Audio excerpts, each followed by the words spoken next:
জয় রাধে, জয় নিতাই চৈতন্য। আশা করি সবাই খুব ভালো আছেন এবং আনন্দিত আছেন। আজকে আমরা আলোচনা করব যে আমাদের ভাগ্যে যদি অর্থ না থাকে, অর্থাৎ আমাদের এই যে দেহ, এটি ভাগ্যের দ্বারা নির্মিত এবং প্রারব্ধ অবশ্যই এর উপরে কাজ করে।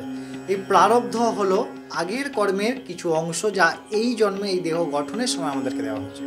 তো প্রশ্ন হচ্ছে যে ভাগ্যে যদি আমাদের অর্থ না থাকে, তাহলে কি আমরা সেই অর্থ পেতে পারি, বা আমাদের দুঃখ কষ্টের কি নিবারণ হতে পারে? তার উত্তর কি, শাস্ত্র কি বলছেন, সেই প্রসঙ্গে আমরা আলোচনা করি। এই সম্পর্কে আমি শ্রীমদ্ ভাগবতের একটি সিদ্ধ মন্ত্র অবশ্যই আপনাদেরকে উল্লেখ করে দেব। সেই মন্ত্রটি যদি সঠিক উপায়, কারণ এই স্তোত্র ভাগবতের এবং তাহার সিদ্ধ স্তোত্র, এটা যদি সঠিক নিয়মে 108 বার করে বা আরও বেশি বার করে সঠিক নিয়ম অনুষ্ঠান করা যায়, তাহলে নিশ্চিত আমাদের প্রারব্ধ কিন্তু নষ্ট করতে পারে। এটা মহামহিম স্তোত্র। প্রথমে এই প্রশ্নের উত্তর দেখে নিই যে আমাদের ভাগ্য তৈরি হয় প্রারব্ধের কারণে। অনন্ত জন্মের কর্ম যা সঞ্চিত থাকে, সেই সঞ্চিত ক্রিয়মান বর্তমানে করছি, এবং প্রারব্ধ যা এই জন্মে ভোগ করতে হবে। এখন আমি কি করছি তার উপরে কিন্তু এখন কি ভোগ করব, কত অর্থ থাকবে, সেটা কিন্তু ডিপেন্ড করে না। অবশ্যই খুব স্বাস্থ্যসম্মত এবং তত্ত্বযুক্ত এই কথা আপনারা খুব সন্তর্পণ এবং খুব সাবধান হয়ে শুনুন, তবে গিয়ে বুঝতে পারবেন। তো আগের জন্মের যে কাজ, সেই প্রারব্ধের সেই সঞ্চয় কার্যের কিছু অংশ এই জন্মে ভাগ্য রূপে আসে বা প্রারব্ধ রূপে আসে। এবার আমাদের ভাগ্যে যদি অর্থ না থাকে, সুখ না থাকে, তাহলে আমরা কি জানতে পারি? উত্তর হচ্ছে হ্যাঁ, আমরা এমন কর্ম করতে পারি যা আগের নেগেটিভকে কেটে, অর্থাৎ আরও বেশি করে পজিটিভ করতে পারি, এবং সেই নেগেটিভটাকে এলিমিনেট করে আরও বেশি পজিটিভ করতে পারি। তা একমাত্র হয় ভগবত ভজন। দ্বিতীয় কোনো যন্ত্র মাদুলির দ্বারা আমরা ভাগ্য পরিবর্তন করতে পারি না।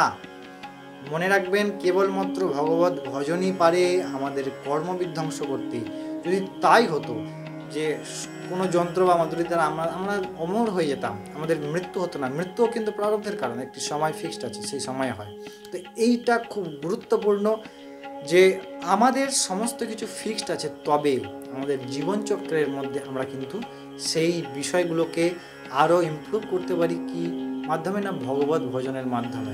ভগবত ভজন শব্দে যার যে ইষ্টকে ভালো লাগে, যে দেবতাকে ভালো লাগে, এক ছাড়া দ্বিতীয় কোনো অস্তিত্ব নাই, এবং সনাতন ধর্মে তা দেখা যায়। ভগবান এক পরমাত্মা, এত রূপে আছেন। কালী, কৃষ্ণ, দুর্গা, শিব, হরি, নারায়ণ অনন্ত রূপে আছেন। তবে এক পরমাত্মা ভাব করতে হবে। শিব তো শিবই সমস্ত জগৎময়, তাকে ঈশ্বর ভাব করতে হবে।